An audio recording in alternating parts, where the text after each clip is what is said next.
am back today with regular guests that we do now every Thursday, which is going through the situation on the battlefield and what is the state of play in the military. And here again with with David Sims, former retired lieutenant colonel, Glenn Grant, retired lieutenant colonel, and Yuri, lieutenant colonel from the British Army, left versus Lou. And Yuri is with the territorial defense in Ukraine. And Yuri, I don't know, what was your rank before you left the regular Ukrainian Army? I'm trying to remember.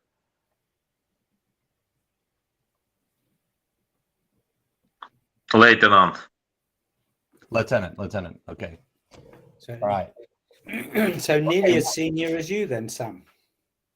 There's not much difference between a lieutenant and major. It's just more energy on the lieutenant side. Yeah, that's right.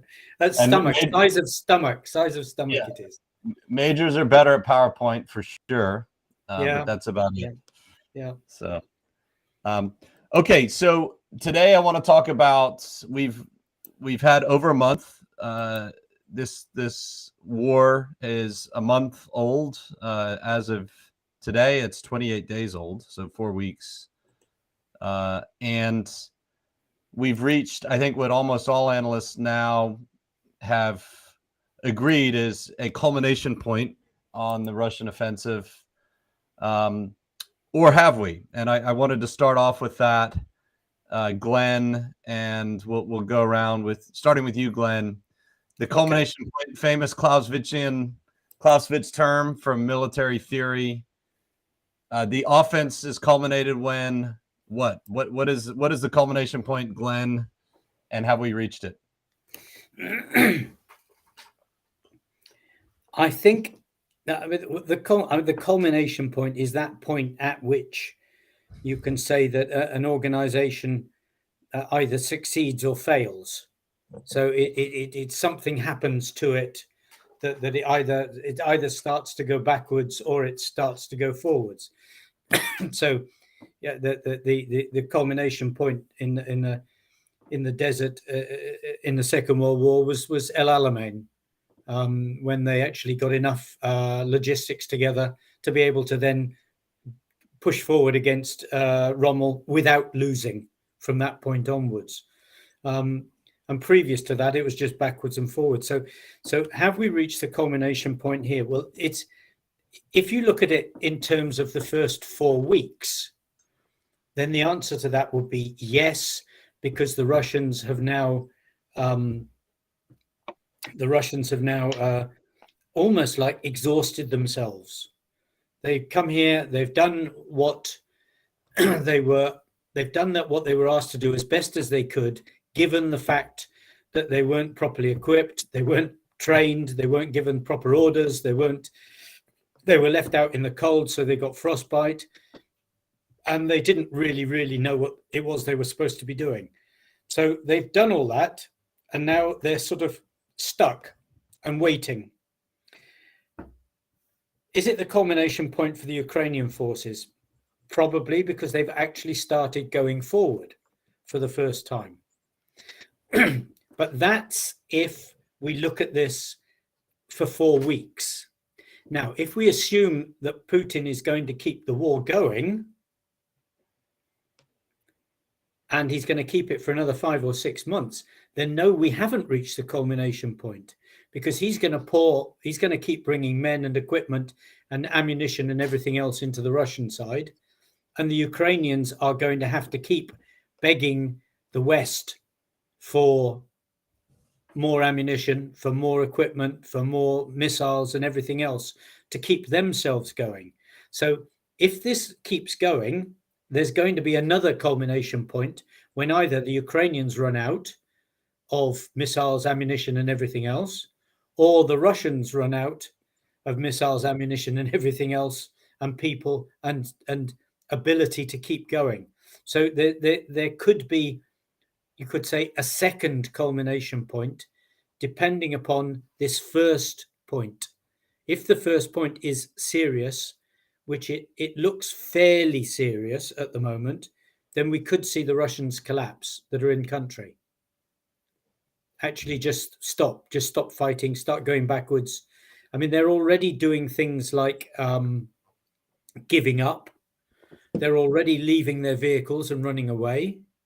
They are already looting in Irpin and Bucha. They're filling up their vehicles with anything, with fridges, with, any electrical appliances, coats, clothing, anything they can take back. So there's all these things that are actually going on, going absent. There's quite a lot of them just literally going absent. They're going away, off into the woods and leave the battle. So that's what's happening to the Russians. But the trouble is with the Russians is there are just so many of them. There's the problem. There's so many of them. There's still so much equipment. So culmination point, yes, maybe. Okay. So that's the first 4 weeks of the war. The original offensive has definitely culminated, which it seems that people are digging in outside of Kiev. In fact, there's a lot of Ukrainian counterattacks, which we'll get to in a moment here. And on the eastern part of the country, in the Donbass, it seems to have culminated with the slight exception of Mariupol, which is obviously surrounded, and there's continual fighting, but there's no real clarity on how much progress Russian troops have made there. And it seems like the troops south of Kryvyi Rih, which is on the other side of the Dnieper River, are trying to push forward but haven't made a lot of progress. So the other thing you talked about, Glenn, which was very prescient a couple weeks ago, was the impact of the cold. A lot of soldiers are reported in the Russian army to have had frostbite, and that really affected their ability, especially in the south. And they've got no medical cover, so they've absolutely got nothing they can do with them. And this is, as you've mentioned, that one of the other things is that those with serious injuries, a large amount of them are dying because there's no proper medical support, and because they don't care. There's no care. Unlike the Ukrainians, if someone's injured, they do their absolute level-headed best to get that person to hospital as quickly as possible. The Russians will often just leave someone there. And you can imagine, you leave them there 1 hour in the cold and they're dead if they leave them there at night. So it's a totally different attitude between the two armies about how they care for people and what they think about things. Yeah, there were a lot of reports that Russian soldiers don't have proper tourniquets, modern tourniquets. No, don't. And there's also reports that the Chechens' main role in theater is not actually to fight on the front lines, but it's to go behind the regular Russian forces to make sure that they don't retreat, because desertion and retreating is a very big problem. And also right now there's a lot of reports of both soldiers shooting themselves in the leg, borrowing Ukrainian ammunition and shooting themselves in the leg to get out. There are those reports, but they're not huge numbers. I mean, but they are, I don't know, 1 or 2% in units. So, but it's happening. And the thing about it is these things tend to be they tend to be catching. It's like a disease. Well, if people actually realize, it works, then it, more will start doing it. But I mean, if you're looking at a 500-man unit, if 15 people do it, that's not a huge amount at the moment. But it's when you add it to all the other things that they're doing, then it then becomes a significant part of the human capital loss from that unit. Mm-hmm. Dave, from what you've seen, what do you see in terms of the offensive momentum? Has it completely stalled on the Russian side? And remember, Glenn, there were 2 battles of El Alamein, so there were certainly 2 culmination points. The second battle of El Alamein. Yeah. A little bit of this. The one with Montgomery. Exactly. The second one was better than the first for the Yeah, for the British. absolutely. Yeah. David. Yeah. So, I wrote down on my little sketch pad here, culmination, or is this transition for Russia? So you can look at it either way. It might just be a matter of definition, right? And linguistics. And I pulled out good combat Karl Clausewitz. Just a chat, book 7 is the attack, right? And I'm not a Clausewitz guy. I'm more of a Jomini guy, right? Because that's the American way of war. But what has their attack, has their momentum stalled? Absolutely.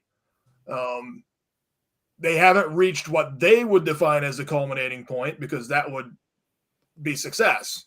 But as on the other side, yeah, they've culminated because their resources are depleted, their morale is depleted, their command and control structure and networks are dysfunctional at best, and they're not moving forward.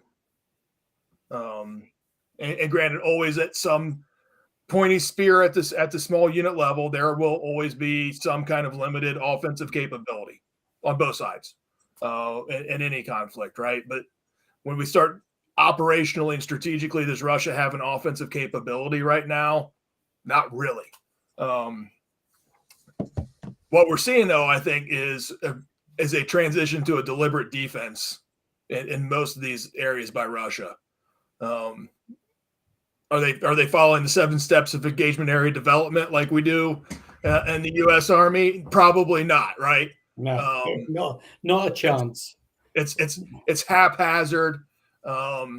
It's undisciplined. Sectors of fire aren't integrated. Indirect fires aren't integrated. An obstacle plan isn't integrated. Do all those things exist within this defense that Russia is starting to build? Yes. Is it synchronized and coordinating and massing effects to achieve a purpose of the defense? No, right? That's not happening. So when I think about purpose of it, I think about the real purpose.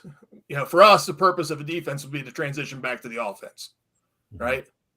It's trading time to refit units, resupply, transition back to the offense. I think Russia's, we've already seen it. I don't think we know this is happening, right? They're transitioning to an attrition-based model, right? And that's why we're seeing indiscriminate fire. You were seeing anti-tank mines, anti-personnel mines.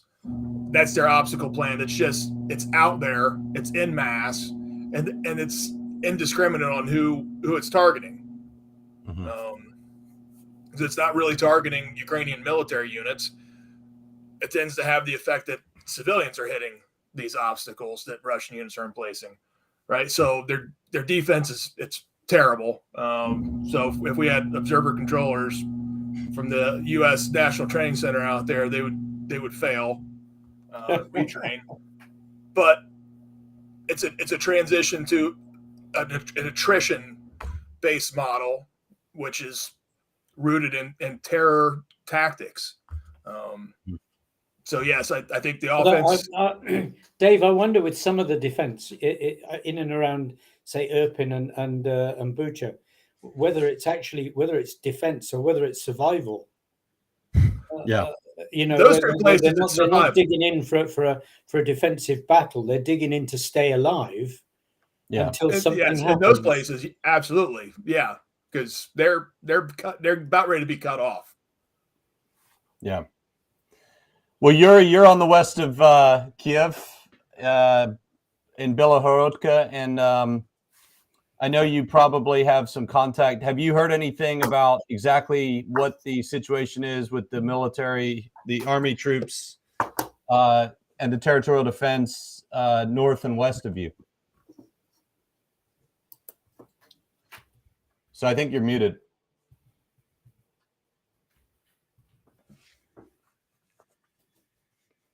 Can't hear you now. Oops. Maybe you can take out the mic or the headset. Go ahead, Yuri.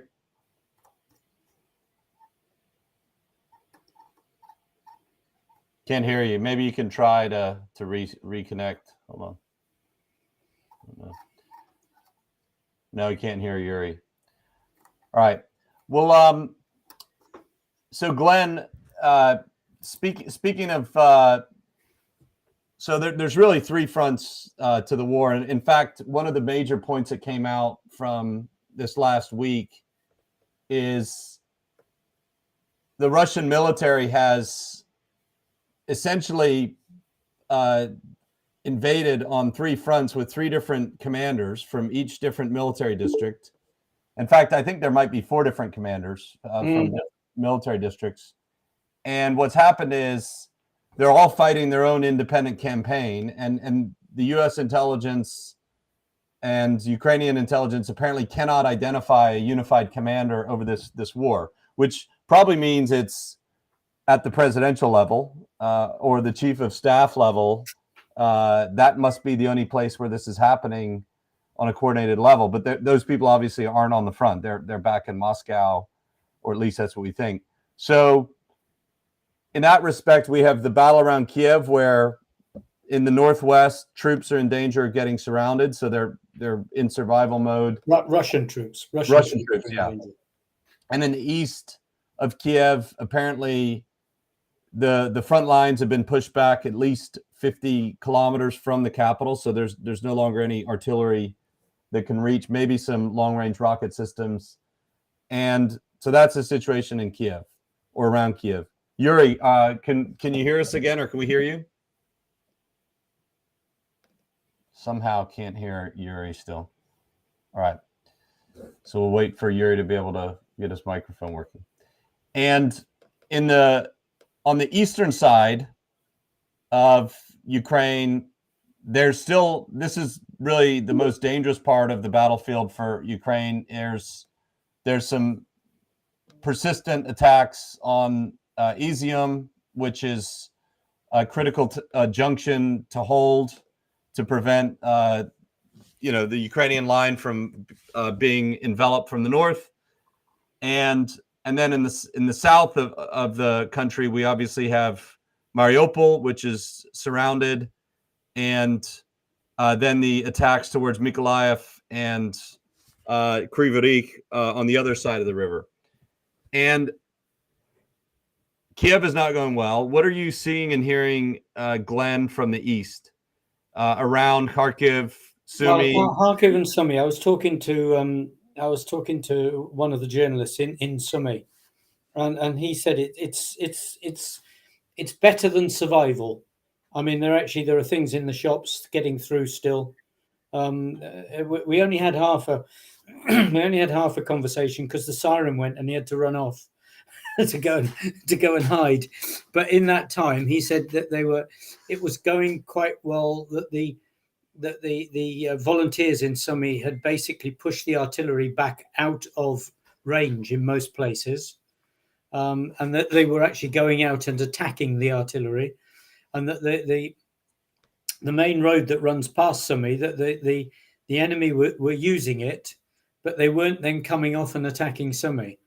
So obviously the word has got out that it's probably a bit thorny to attack it. Kharkiv is still relatively open. I mean, people are going in and out of Kharkiv. It's still being trashed nightly and daily by missiles and I think bombs from aircraft as well. But again, supermarkets are open, so they've got life there. And I've heard from some people that one or two of the businesses are reopening. So they're obviously, they're in stubborn mode, I think would be the best description. Now, when you go down the side towards the old trench lines, the Donbass, you want to call it the Donbass trench works.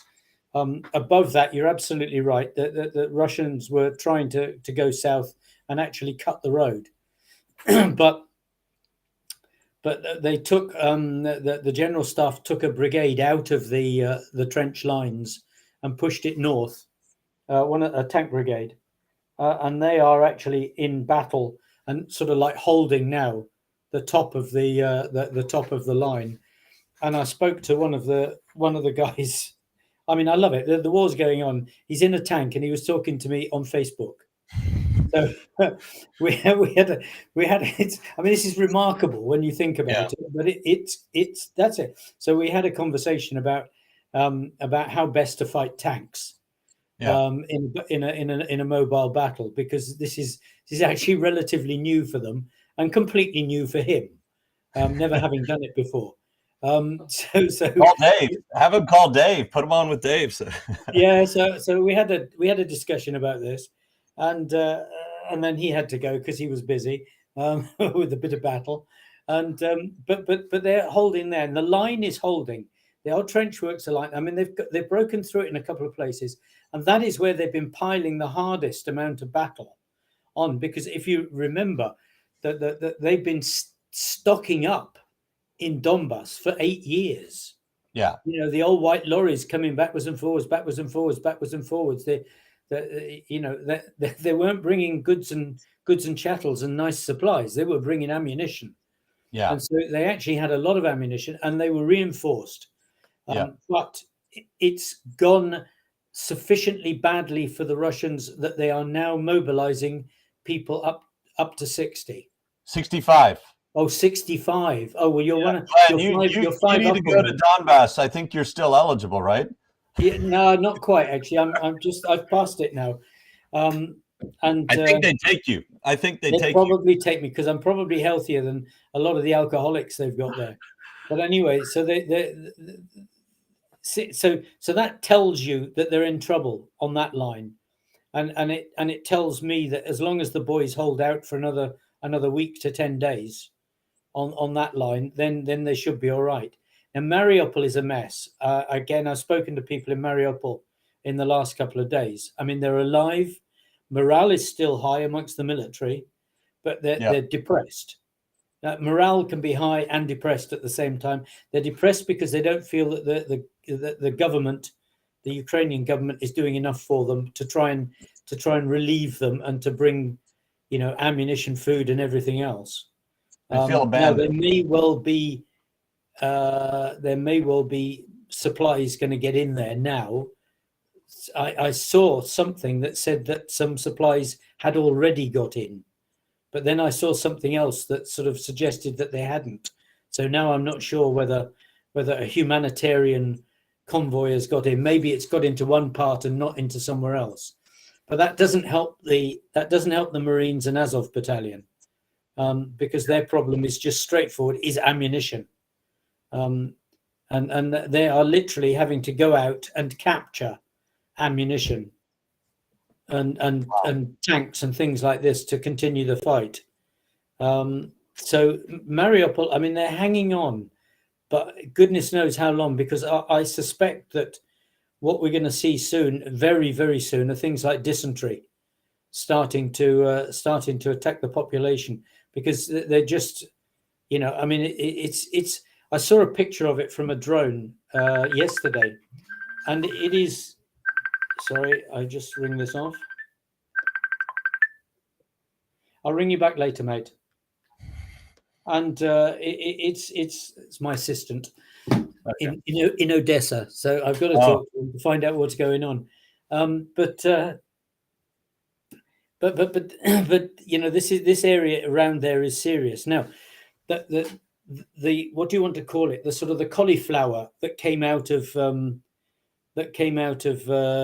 Crimea. Yeah. So the cauliflower is rather sort of just stopped.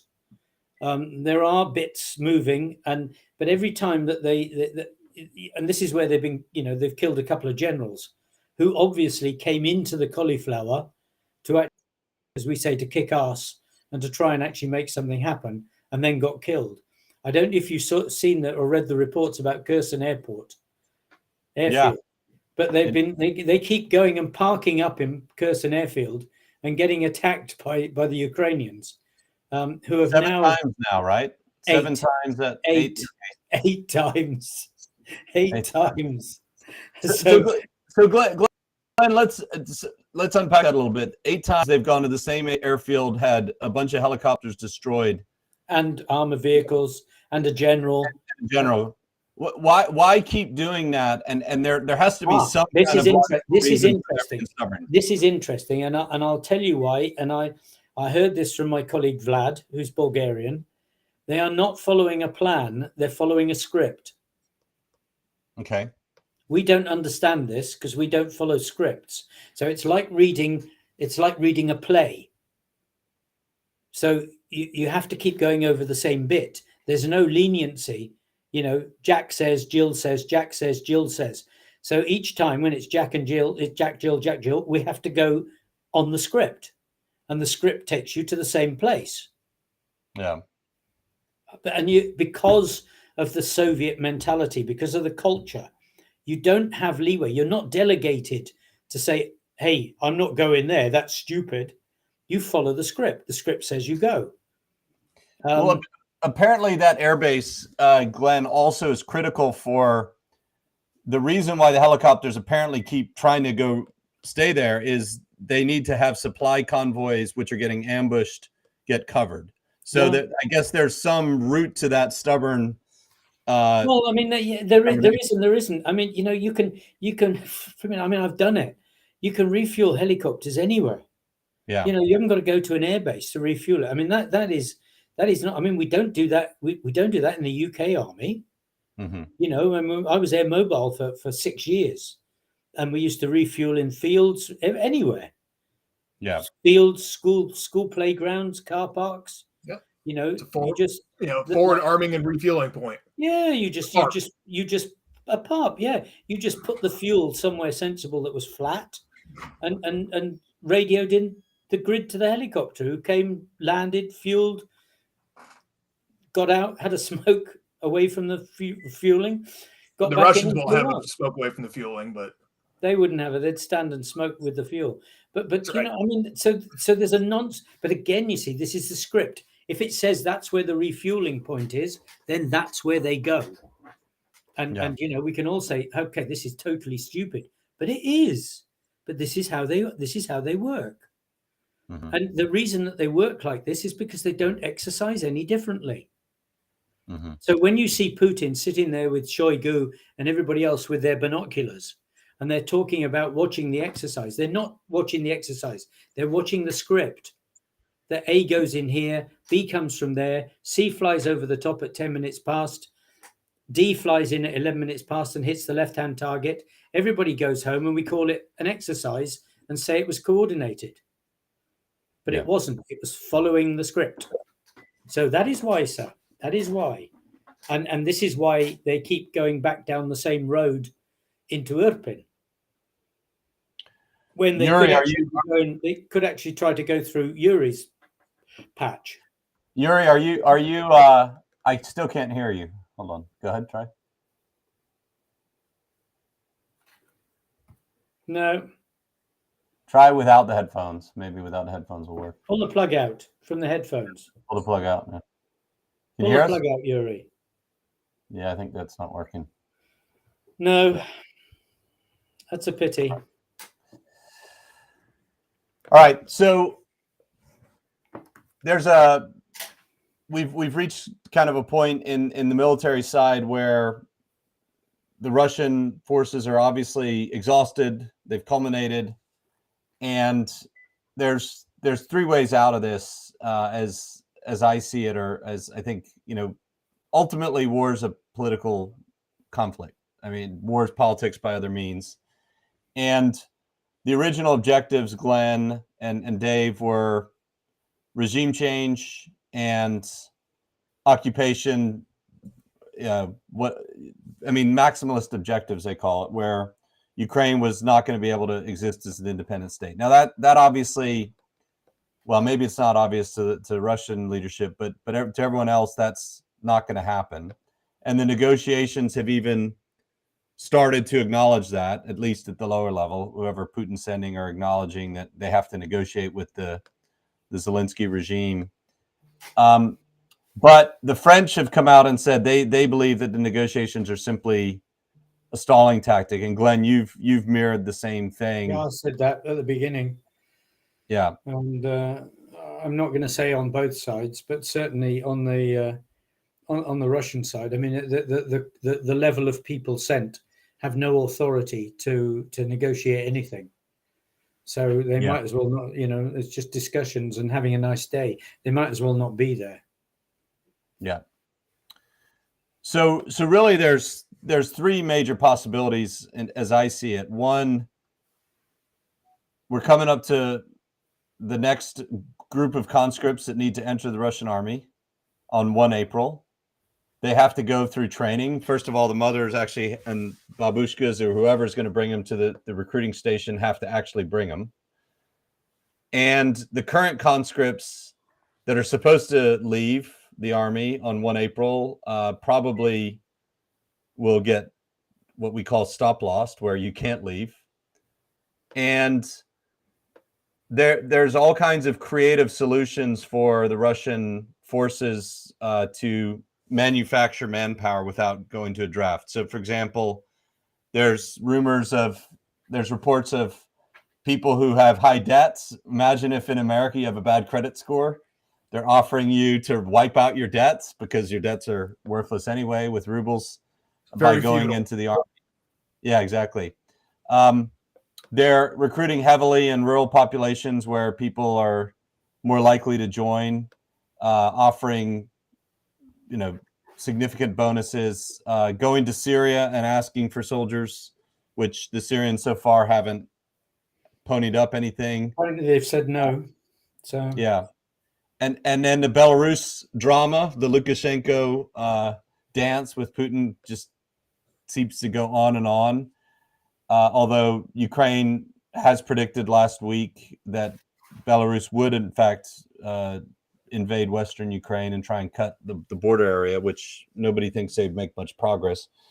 So it could either end after this culmination point in the negotiated settlement, but I think both sides are pretty far apart, or it could just turn into a war of attrition with President Putin just scraping the world for people who want to have a fight and want to come in and be part of this conflict on his side, from Middle East to some African countries to different parts of Russia.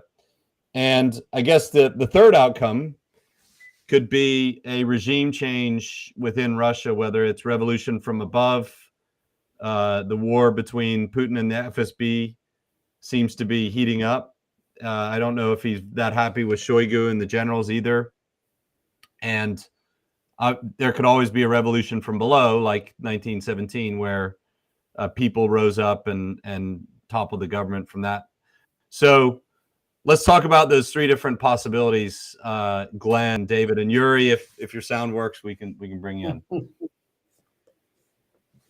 Well, I mean, that's taking the first one of the conscripts. I mean, if he gets them in on April the 1st, no matter what he does, he shouldn't be able to put them towards the front with less than a month's training. I mean, the less time that he brings them to the front, the quicker that he brings them to the front, the more disastrous will be the result when they get there. And then there's a second question to this: is which hasn't stopped them from doing dumb things in the past. Hasn't stopped them from doing it, and of course, actually, the Ukrainians are doing the same. Yes, the Ukrainians are doing the same. Hasn't stopped them doing it. But then my question is, who is going to bring them to battle? How are they physically going to get in there? Correct. How are they going to actually get in there? What vehicles are they going to use? Who is going to command them? And what quality of commanders are they going to get? Because if they just get the normal conscript training officers, the level of quality will be extremely low, and he will not be able to do any more. Once he's taken them out of the training organization, and I suspect he's already done that with some of them, once he's done that, that training organization is then dead. So there's no future in it. So it's a short-term activity. So let's assume that they bring them there in a month. Well, they're just going to get killed, aren't they? Yeah. They'll have no idea about joint battle or coordination or how to work at night or anything. And if they've got the same level of equipment, which I'm sure they do, I mean, conscript battalions, they don't have proper equipment. They only have enough for training, which usually means one set to go round between 10, and then the next platoon borrows the same set for tomorrow. So they're not going to come to the front line equipped.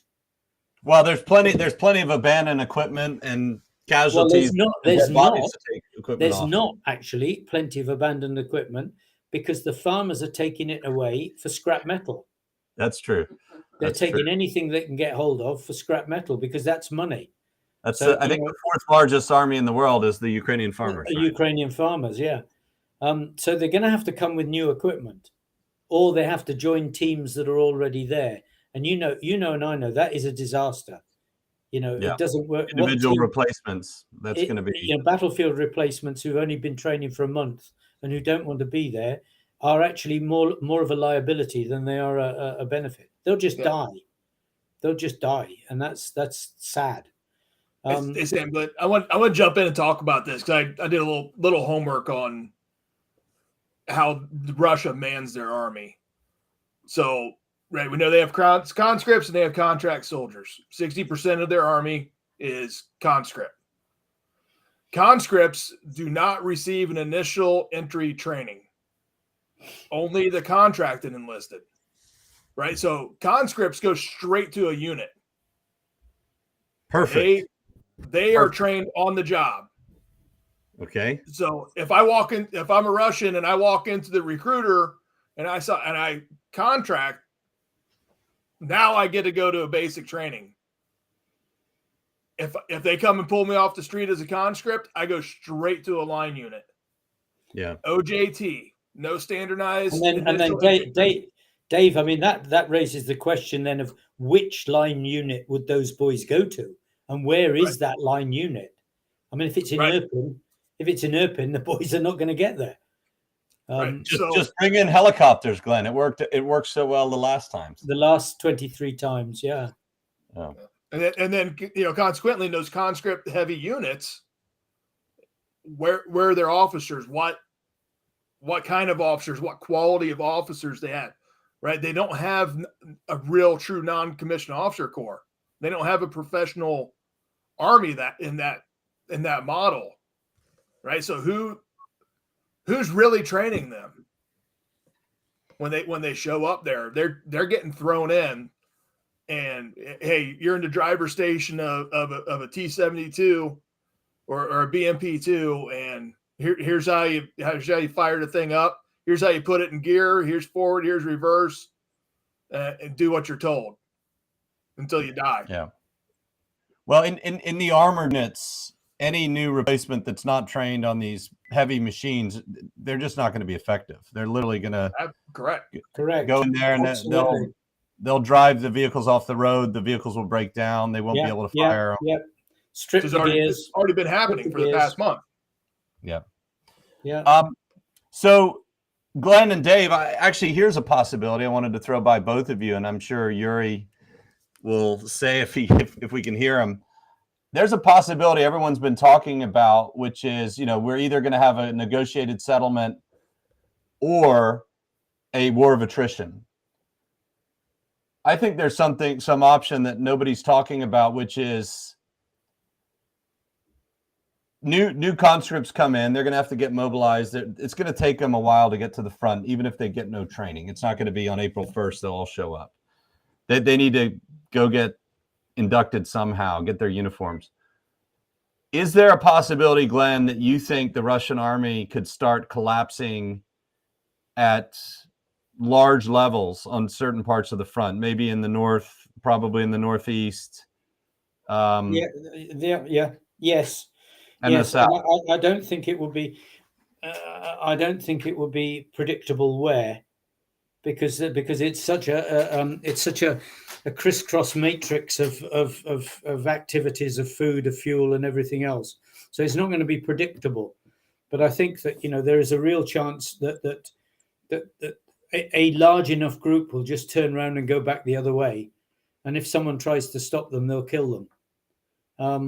And it only needs one sort of large enough group, one battalion, to start going backwards and leaving a gap, and the others know there's a gap that the enemy is coming into, and the others will go back as well, just to save themselves.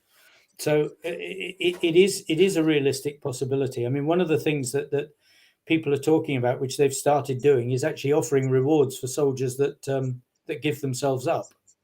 And already one has given himself up with a tank.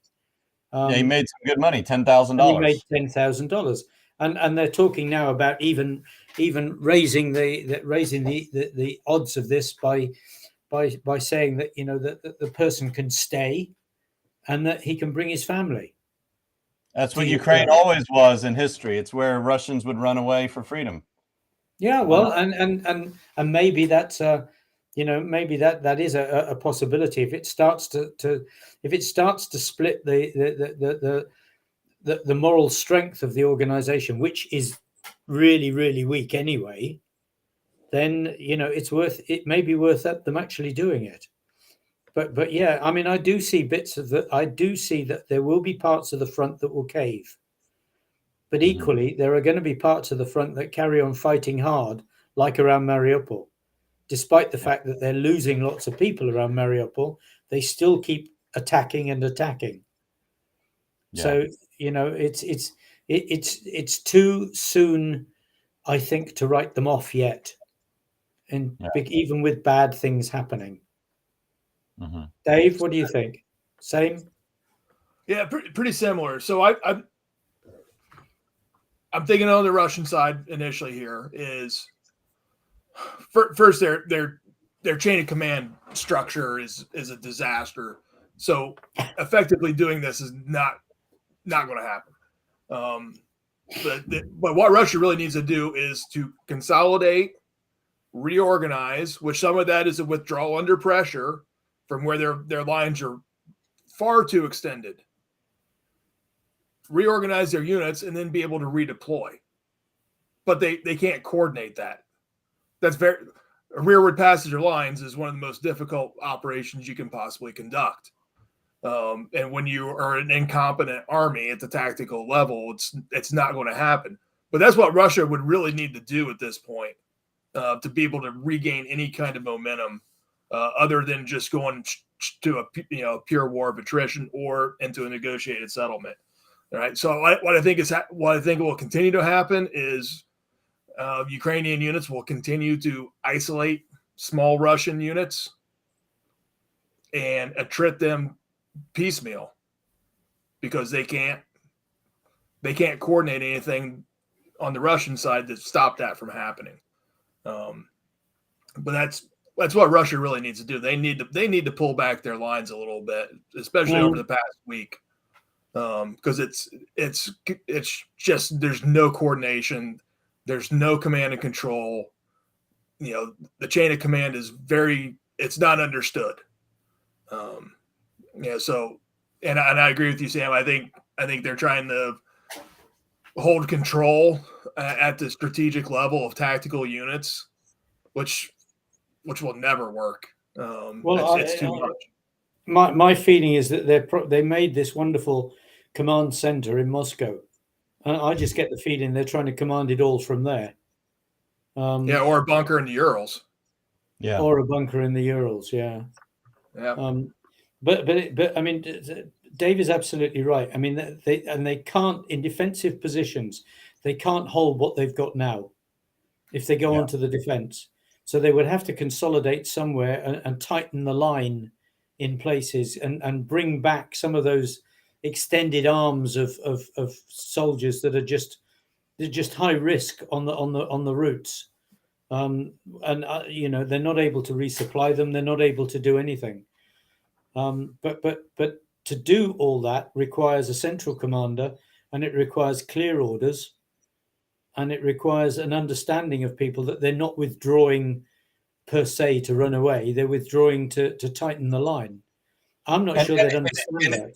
And it requires a political leader who accepts that advice from military leaders. And if you will remember, in World War II, Hitler was famous for not allowing German withdrawals, even when it made a huge amount of sense from a operational or tactical level to save forces. He just wouldn't allow it. And there's probably something going on in terms of ego, PR, pride that is interfering with what you're recommending, which is their lines are overextended. They need to consolidate, pull back, and the defensive will not work unless they swallow that and do that. And there has to be a senior unified theater commander in this area to agree to that. And Yuri just typed in here because he can't chat, but he can't talk. He typed chat.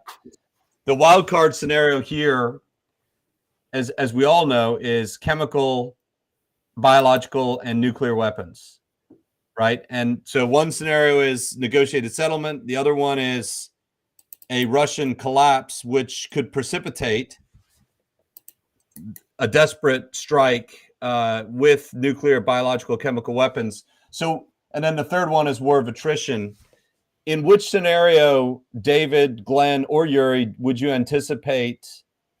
And Yuri also said no negotiations are possible. I agree that that's a very small likelihood right now due to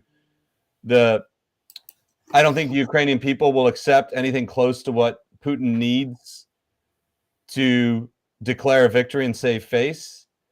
And Zelensky's already promised to put anything to a vote, and I don't see Ukrainians voting for recognizing the independence of the Donbass or Russia's possession, annexation of Crimea. So let's rule that. Voting for Christmas. Let's rule that scenario out. So we have collapse, stalemate, or those two. In which scenario do you think chemical weapons is most likely? For me, chemical weapons and nuclear weapons are most likely if in a week or 10 days' time, Putin realizes he's not going to have any soldiers to put to the front. And he is where he is. And he hasn't got a general who can actually organize anything better than the mess that Gerasimov has left him with. Although I'm sure there's going to be one or two who tell him they can do it. But I'm on a 90% feeling in my water that any general that tells Putin something is going to tell him he can win the war. He's not going to tell him, hey, let me withdraw and we'll hold what we've got, which is still better than we had before. Sue on a new line, including Mariupol, maybe. Yeah. But so I think that if it looks as though it's going bad, and I think I agree with Yuri, I think the most probable scenario, nuclear, is taking the nuclear war to Europe, not to Ukraine. Yeah. And I would sweat if I was in Warsaw. Well, let's talk about that, Glenn, because we've seen in the last week. I have a lot of friends in Poland, team members of my companies who've evacuated to Poland, and the question starts bubbling up. What are the probabilities? What are the risks? And someone called me this week from Poland, and they asked me to give them my best advice on whether they should sell their apartment like they're planning, and if they should take an extended vacation. And I'll ask you, what do you think the risks are right now? Because for the collapse of the Russian military to happen, supplies need to not only continue but increase. And NATO today is trying to say that they're going to increase the tempo of resupply, and there's still a debate about S-300 air defense systems and the MiG fighters. Yeah. But what do you think the chances are of an escalation between Russia and Poland at this point? I think quite high.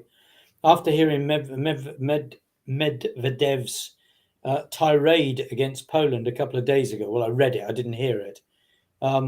Which was very similar to his Ukrainian article in October. No, it's worse. Okay. It's worse. I mean, it's basically saying that they are, they are the scum of the earth and they need to be wiped out, and et cetera, et cetera, et cetera. Now, I mean, the indicator that we're not in for a good move is if the Russians close the embassy in Warsaw. They were burning papers this last week. They were burning papers, but that may well be linked to the fact that Poland has told them 45 of them need to leave. Yes. So 45 out of probably 140 or something is not going to shake. I don't know how many are in the embassy, but it's not a small. It will not be a small embassy in Warsaw. So 45 is not going to close the embassy, but if they do close the embassy, as they did in Kyiv, then I think that we must take it seriously that he's going to do something in Warsaw. I mean, then of course you've got the other, where I'm living in Riga and Tallinn and Vilnius. In terms of doing something military, I mean, he hasn't got the capacity to take the Suwalki corridor and close that at the moment. I mean, they're just not good enough, and they don't have enough troops, and the Belarusians wouldn't do it.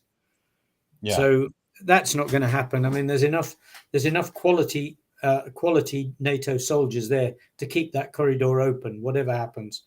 But actually putting a weapon down on the other capitals, I think, is a real possibility. And it doesn't have to be nuclear. I mean, you've seen what the mess they made of Yavoriv camp.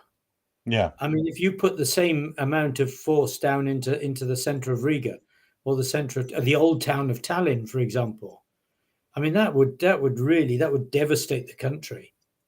Yeah. And maybe not so much with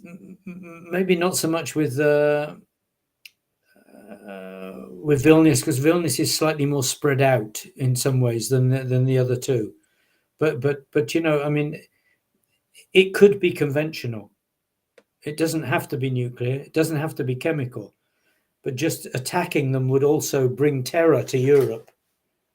And it's got to be considered. It's got to be considered a high probability. I mean, I agree with Yuri that the Warsaw's the most probable target, because in the last couple of weeks we haven't heard as much vitriol against the other three Baltic states. But trust me, and the Russian-speaking press in the other states, in the Baltic states, there are lots of things saying, how bad NATO is, how bad USA is, how bad Latvia is. And so it's they're not giving up on that. So, Glenn, can you comment on Lester's comment here? Prospect theory grid from Kahneman. When faced with two bad choices, go for the highest risk, highest reward choice. Wonder what Lester's talking about there. Would that be? Well, I thought Kahneman was a beer, so I'm not going to. I'll do that. And in fact, I am going to. Very famous behavioral economist. Now, look, I actually need to bail out because it's time that I went to BBC Scotland and spoke to them. But it's been rather good, and I think we've covered enough ground for this one. Let's hope that next Thursday we're still talking without having had anything bad or worse between now and then. But yes. So thank you for another good evening. And thank David, you, Glenn. And you, Yuri, thank you for your chat input. I know I posted beneath my video on Facebook Yuri's territorial defense payments. If you want to contribute directly to him, he has 500 plus people in Bilorhodka. I think it's probably 1,000, Yuri, by now. I'm sure you've got. I need some money for someone as well. So we're all begging money. Anyway, I'll see you soon. See you soon. And I shared, Glenn, your friend who needs on my wall too. And anyone who wants to donate, anyone who wants to donate directly to that, please do that. And that's actually, I'll just talk about how we're going to help people like I'm Glenn. going. See you, Glenn. we're going to help people like Glenn, Yuri, and David in the future, where you can just support them directly by seeing what they need. Sorry, not David. David, you could support people directly by choosing people like Glenn's friend who needed 2,000 euros, and he could post his story why, and then we're building an app where you can basically see who has needs, and then you can go choose who to fund. And that's really the main focus of our nonprofit going forward, is just to create direct peer-to-peer giving from people around the world who want to support Ukrainians. Because as I've seen with my friends like Yuri and everyone in the fight, they've all sent their families away.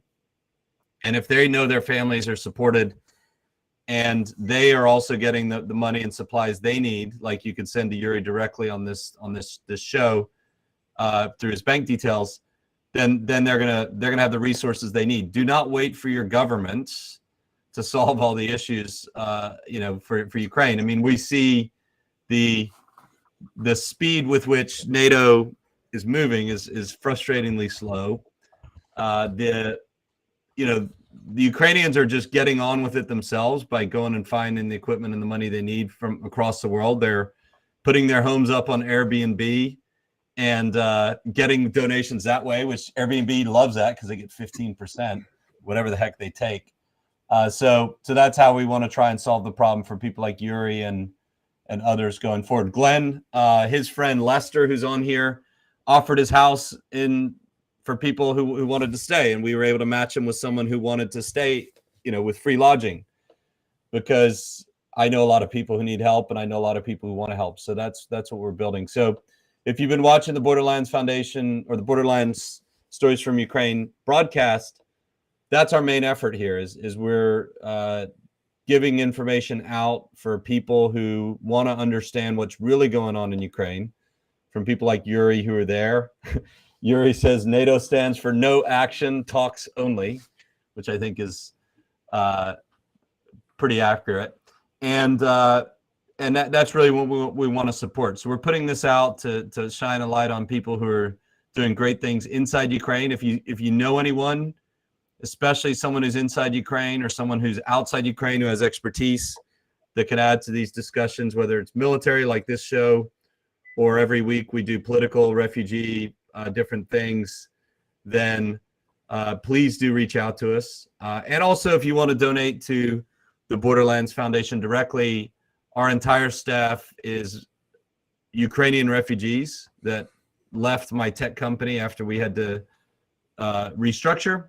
And they're there to 24/7 support people who need help. So they're there to help people who are looking for help. So really appreciate you coming on, Dave, again, sharing your thoughts.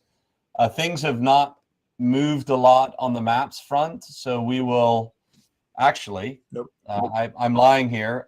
My lovely show assistant has given me a presentation here, so I'm going to upload that in a couple minutes here. So I'll keep you on, Dave. So I know you're a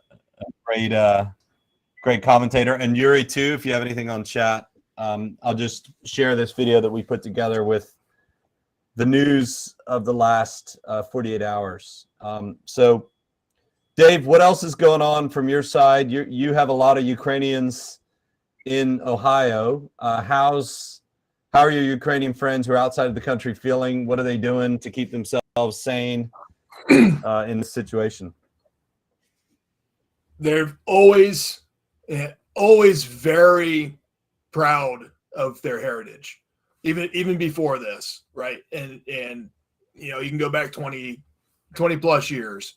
There are probably more actual Ukrainian speakers in Northeast Ohio than in Ukraine, right? Because they've held on to the language, to the ethnicity, to their heritage, and it's really strong and proud up here. It's really, and they're great people.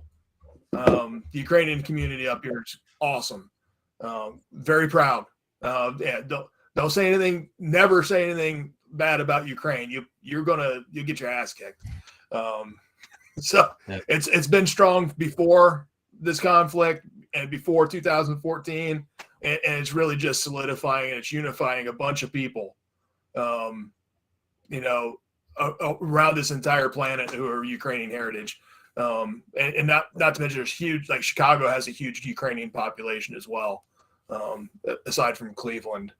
A couple things I want to hit on, Sam, kind of back on the nuclear chemical thing, right? So Medvedev, Putin, they've all said if provoked, right, there's an existential threat to Russia. This is only the beginning. Using nuclear chemical weapons is not off the table.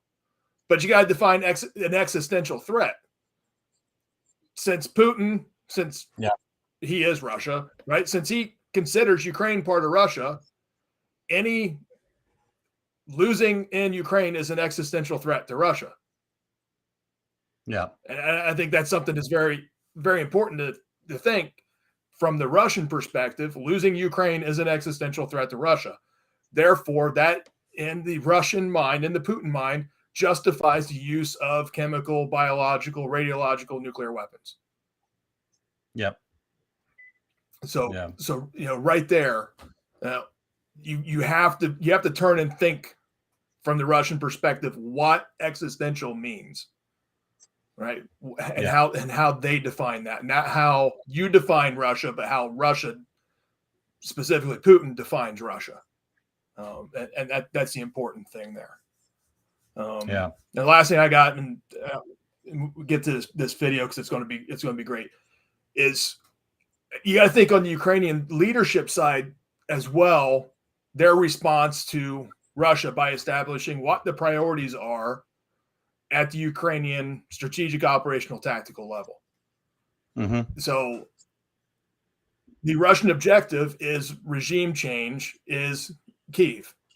So that's probably strategic priority number one. So that's the weighted main effort. So which is not doing so well right now. Not for Russia, not for anyone really. But we're starting to. It's turned back, and Ukraine is establishing some momentum and it's reestablishing a buffer around the capital. So obviously that is the main effort. That's the weighted main effort for Ukraine. So Mariupol is not going to get as much resources as Kyiv will, right? And when you're on the receiving end or the not receiving end, that's really hard to accept and to come to terms with when you're in a knife fight.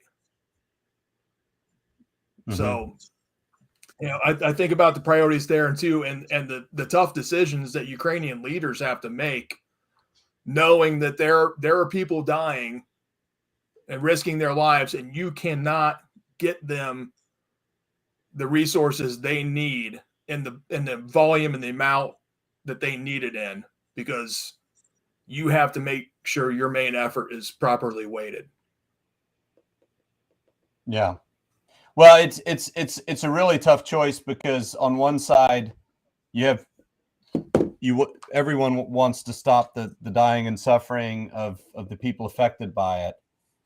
So that's the reason to pursue negotiated peace. But on the other side, there's an understanding and position of people like Yuri who say we have to finish this now, because there will be no peace in the future without a more complete victory. And I think right now the Ukrainian side is much more on the lines of, from a polling perspective at least, and the sentiment that I hear from speaking to everyone is what Yuri's thinking. But there's pressure on both sides, and that's what Putin's trying to leverage. Yeah. So let me go to this video here, because I'm really freedom as this. This is only the beginning for Russia on the Ukrainian land. Russia is trying to defeat the freedom of all people in Ukraine. So this is, first of all, this is really impressive that President Zelensky, whose English is not, let's call it perfect, is getting more and more comfortable doing it, and throughout the war, and what an impact it's having on the information fight. As this.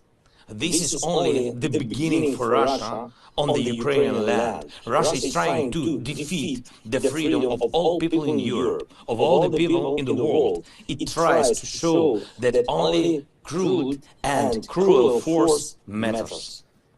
It tries to show that people do not matter, as well as everything else that make us people. That's the reason we all must stop Russia. The world must stop the war. I thank everyone who acts in support of Ukraine, in support of freedom, but the war continues. The acts of terror against peaceful people go on. 1 month already. That's long. It breaks my hearts of all Ukrainians and every free person on the planet. That's why I ask you to stand against the war, starting from March 24th, exactly 1 month after the Russian invasion. From this day and after that. Show your standing. Come from your offices, your homes, your schools and universities. Come in the name of peace. Come with Ukrainian symbols to support Ukraine, to support freedom, to support life. Come to your squares, your streets, make yourselves visible and heard. Say that people matter, freedom matters, peace matters, Ukraine matters. From March 24th, in downtowns of your cities, all as one together who want to stop the war.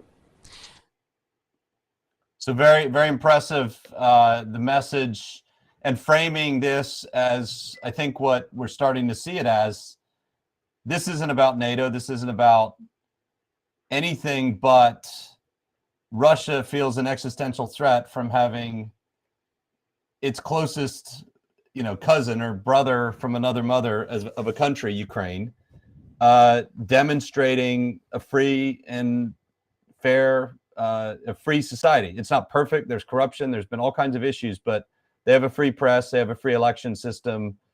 They kick out their president. They overthrow their president. And that's something that fundamentally scares Putin and the entire Russian oligarchy and regime. And that's what Zelensky's framing this fight as. And I think he's being successful.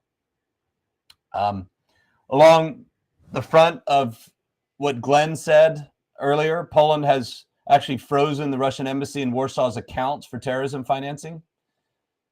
So that's another escalation on the diplomatic front between Poland and Russia. And by the way, the Polish regime, they're not afraid of Russia.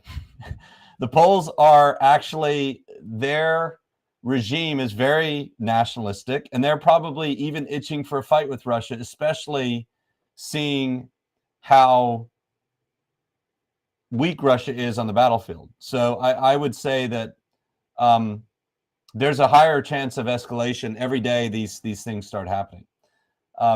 So President Zelensky, I don't know if he's already addressed the NATO summit. I haven't seen that yet, but he was due to speak about it.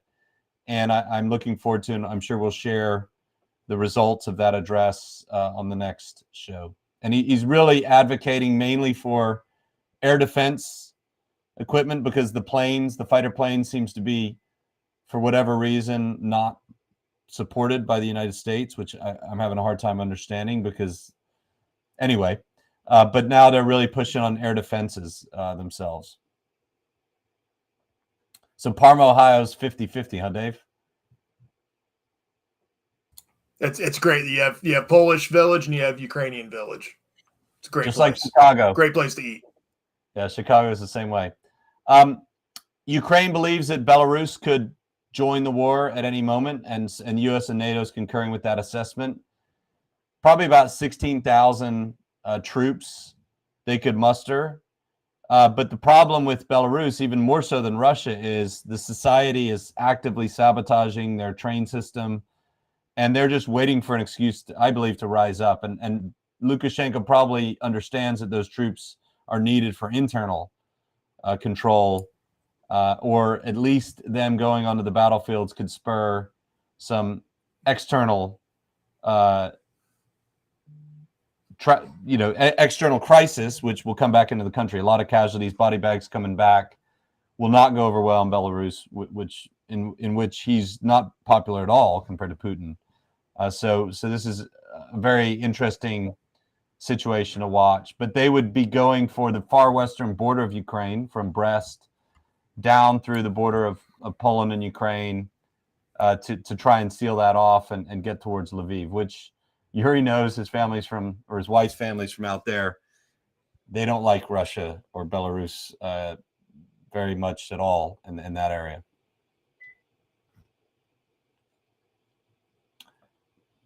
And this is interesting.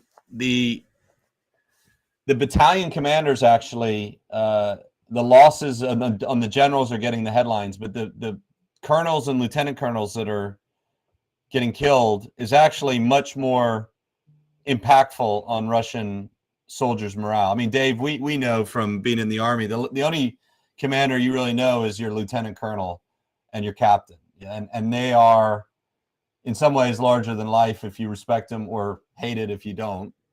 But they're known. And when you lose them, that's a huge blow to the unit's morale. And we didn't lose, I don't think, hardly any of them in Iraq, but that was a different fight. I mean, this is, people like to say, well, because they're losing a lot of officers, they're a lot worse than us. But Iraq and Afghanistan are completely different fights. So I don't think that's a fair comparison. Completely different fight. Yeah. Yeah. And it also speaks to, we lost. Yeah. Go ahead, Dave. So since 9/11, we've lost 2 general officers in the U.S. One was on 9/11. That was Lieutenant General Maud, because the plane that hit the Pentagon flew right into his office. And then we lost a 2-star in Afghanistan, which was really, it was a green on blue. Yeah, it was Afghan forces shot him inside. It was in a meeting. Yeah. But again, that was not they're not the Ukrainian army either. And the Ukrainian army is very good on all fronts. It's a very worthy adversary. So I don't like to pile on the Russians too much for losing officers, although it shows that they're getting seriously hammered on all fronts. I don't think it's as abnormal. German army, which was a very good army, lost a lot of generals in World War II. So it's not abnormal for that to happen in high intensity conflict. No.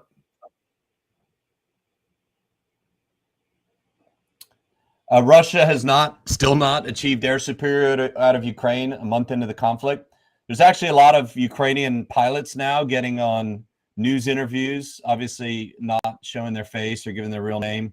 There's some amazing stories coming out of the California National Guard, which trained the Ukrainian Air Force for 29 years since the fall of the Soviet Union. And they're not at all surprised that Ukrainian Air Force is still basically giving the Russian Air Force a run for their money in the skies. And also the air defenses are going a lot better with continued resupply. And senior administration officials said any use of a small tactical nuclear weapon, even inside Ukraine, and not directed at a NATO member, would mean that all bets are on the United States and NATO staying out of the war.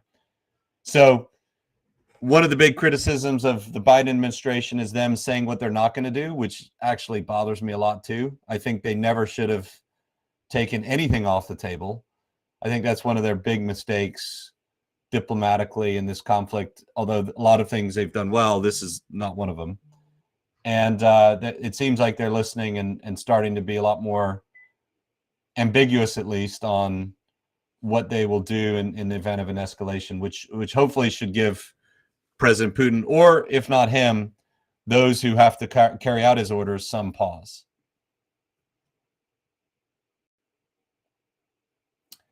And this is about the situation northwest of Kiev. This is from Igor Shushko, who is leaking a lot of letters from the FSB, and he said this is something to keep a close eye on. There are now about 12,000 Russian soldiers. This was stated by someone in Russian intelligence.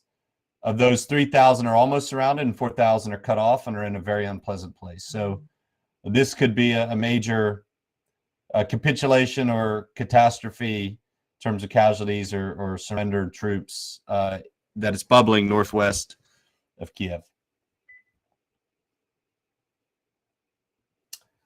And this is something we spoke about earlier. Chechens are really doing their job as NKVD, as Stalin would have been proud. Taking a lot of videos to try and pretend like they're fighting on the front, but actually probably serving more as rear security, shooting at Russian soldiers who try to surrender or desert or escape. Just a little bit of humor. Ukrainian farmer holds a yard sale. And this is something we commented on earlier with the field grade officer losses, or sorry, another colonel from the Marines killed near Mariupol. And Ukraine's making big gains around Kiev, according to Richard Engel from NBC. And yeah, Yuri brought up something that I think should be mentioned is real Chechens, the ones that are real fighters, are actually fighting on the Ukrainian side. The Chechens have been fighting against the Russians on the eastern front of Ukraine for almost 8 years. And they're actually fighting northwest of Kiev. And Yuri has a huge amount of respect for them and their fighting ability. So the ones that are fighting against the Russians. We're now a municipality, one of the main control centers here in Kyiv, and we just saw a very interesting map. And by the way, it's not classified. The deputy mayor and the senior military liaison officer said that all the information here is verified, but that we can show it, that it doesn't risk any operational details, put any troops at risk. But it's very revealing. This is Kyiv right here in the center. And these Russian areas, all these red areas, are all Russian-controlled territory. So you see, just to the north of Kyiv, there's a big Russian area, and to the northeast, there's another Russian area. But what's interesting about this map is all of these blue spots, and there are quite a few of them. These are all areas that have been captured by Ukrainian forces, recaptured from Russian territory or from Russian troops just over the last 48 hours, with many of them, particularly here in this sector, over the last 24 hours. And this, they say, is the biggest counteroffensive that they've seen since the start of the war, the most blue that they've ever had on this map. And they're finding it very encouraging. And they say, obviously, the goal is to get rid of all of these red splotches. But so far, with this counteroffensive to about 48 hours in, there have been significant changes around the capital.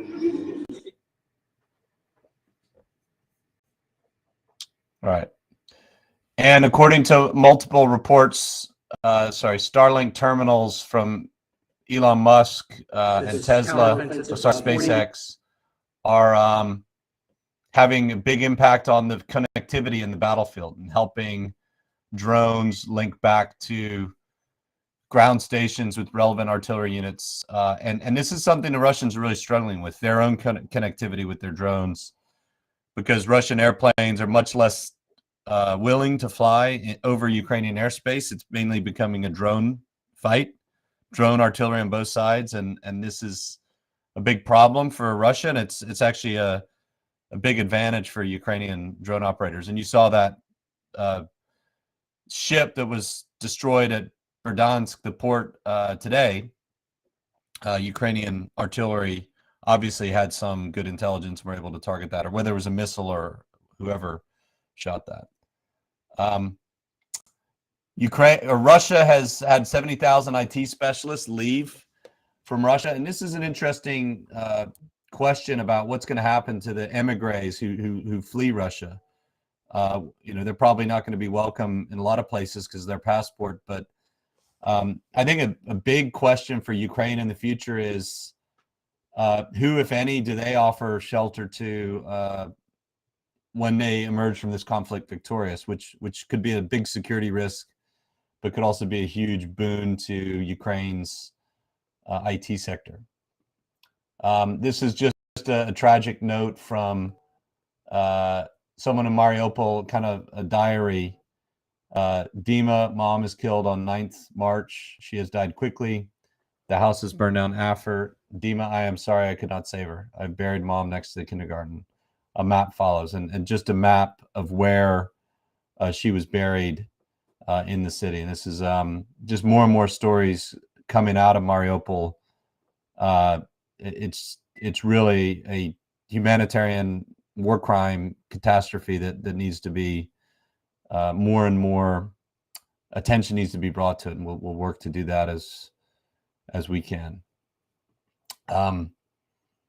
Media write that in the center of Moscow, an unknown person threw a Molotov cocktail at the Kremlin wall.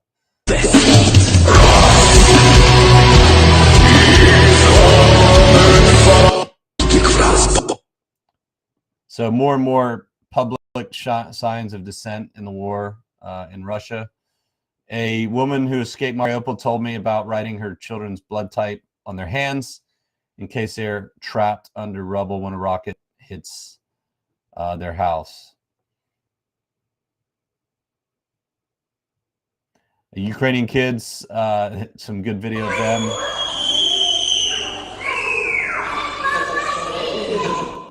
Kids can figure out how to play anywhere, I guess. But that's Ukrainian Metro. I remember those stairs well. Ukraine's Prosecutor General Irina Venedikova confirms earlier reports of Russians are raping Ukrainian women. She says a Russian serviceman killed a civilian man in the Kyiv region, repeatedly raped his wife, threatened a child, and he is now wanted. And they actually have a criminal case filed against this soldier. There are going to be more and more, obviously, documented war crimes. And one of the things about war crimes in the modern age is cell phone footage. And Dave, we never encountered this in the early days of Iraq, but with the connectivity in Ukraine staying and the just prevalence of smartphones in the country, there's going to be huge documentary evidence to pursue after the war, during the war, after the war, and this is going to become a much bigger focus of international prosecutors. And this is another good reason why Ukrainians are not giving up easily, because this is what happens to Ukrainian towns that are occupied.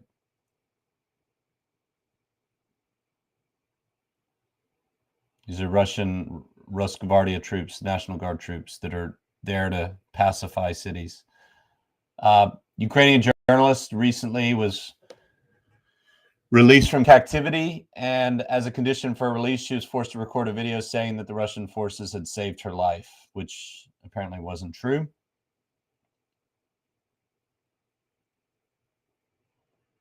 She's now on her way back to her hometown. A British sniper in conflict with a Finnish rifle. And this is an amazing story, actually, a very good video of what's happened with units like Yuri's Territorial Defense Forces. This is could actually be a major turning point in the war in the South. What this village did, pretty amazing story.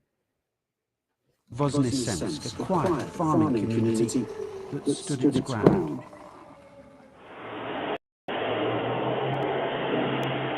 Security cameras captured the moment Russian tanks roared into town, determined to seize the bridge and beyond it, a clear road across southern Ukraine. But the locals were already setting a trap. All hands on deck, blocking off roads, guiding the Russians into an ambush. A local shopkeeper, Alexander, filmed himself on the front lines.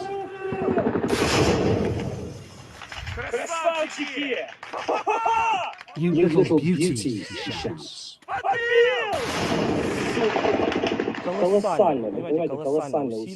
It was a colossal effort by the whole town, he says. We used hunting rifles, people threw bricks, old women loaded sandbags. The Russians didn't know where to look. I've never seen the community come together like that. As the invaders approached the bridge, the locals blew it up. at which point these British anti-tank weapons played a decisive role. The Ukrainians destroyed almost every Russian vehicle, denying them the chance to seize the town and to rebuild the bridge. Tank tracks still mark Svetlana Nikolaevna's garden. So pretty amazing story. And actually, I'd encourage you to look that one up on the BBC. That it ends with a lady telling the story of Russian soldiers treating the wounded in her house and then evacuating. So interesting character. Paul Manafort was removed from a plane at Miami International Airport before it took off for Dubai because he carried a revoked passport. This was the guy who used to work as a political consultant for Viktor Yanukovych and probably ran off with about $100 million worth of Ukrainian government money as a consultant. And he might, I guess, be in a little bit more legal trouble. I'm not sure if it's related to the current conflict, but he had a lot of ties to Russian intelligence through his Ukrainian contacts that were run out after the revolution.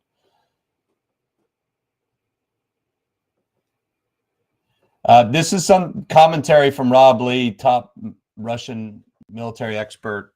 And the casualties that NATO's estimate now between 7,000 to 15,000 killed and 30,000 to 40,000 total when you factor in killed, wounded, deserted, captured, is a significant amount of the current forward combat forces. In fact, 85,000 to 90,000 troops would have been the combat battalions, and most of the casualties, not all, are coming from these units. So really, they've sustained possibly as much as 1/3 of their troops are killed, wounded, captured, missing.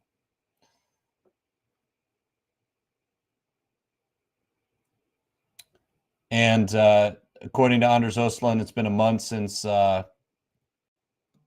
Russia's launched their invasion, and he's lamenting the fact that a lot of Western governments are trying to get back to business as usual, and that's really something that is something to watch in terms of the unity of Western sanctions and support for Ukraine going forward.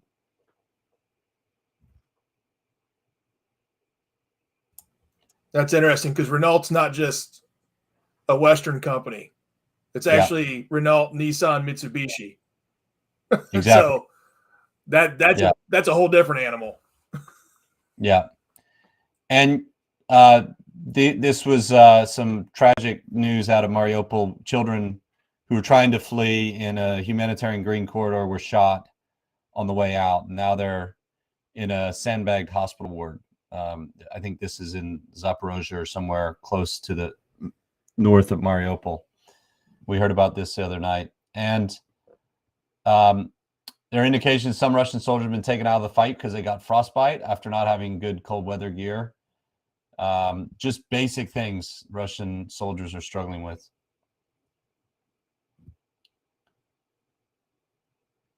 And Western intelligence forces are now, again, affirming what Ukrainians have been saying for a while, which is interesting on the casualty figures. It's starting to become more and more of a consensus rather than considered Ukrainian, let's call it propaganda. Pentagon officials say there's indications Ukraine is now able and willing to take back territory. That's been borne out, especially in the last 24 hours.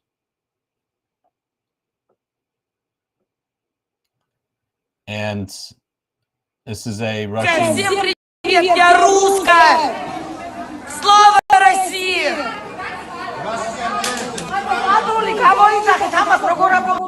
Russian reacting poorly to Georgian hosts because a lot of Russians have run away to Georgia.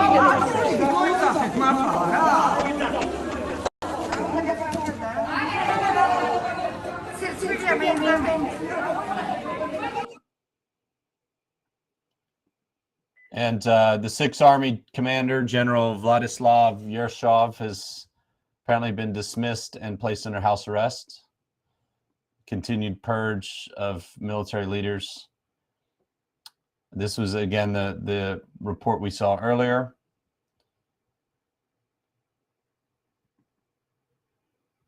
And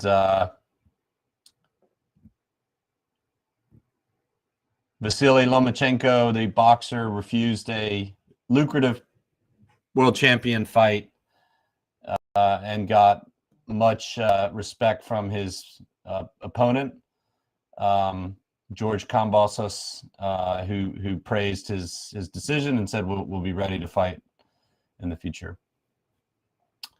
And this is footage of the embassy in Warsaw where they're burning documents, or a photo. And the Greek foreign minister has been very supportive. In fact, the Greeks maintained a consulate and a presence, diplomatic presence in Mariupol until 15 March. So it's been really strong support from them. And we'll close here with...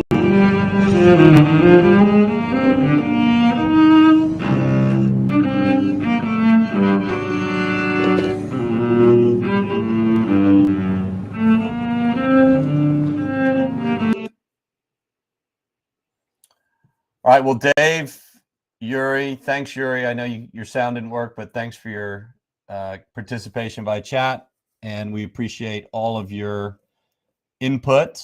And finally, Lester, thank you for all of your great comments. We're going to bring you on the show here soon. We'd love to have you on, and great commentary to close the show. So thanks, everyone, for joining another episode of Borderlands Stories from Ukraine. Please find your way to help, whether it's donating to Yuri directly or to the Ukrainian army or finding the refugees you want to help. Reach out to us if you want to help or you need help. If you're in Ukraine or you know someone in Ukraine who needs help, please get them in touch with us. We're here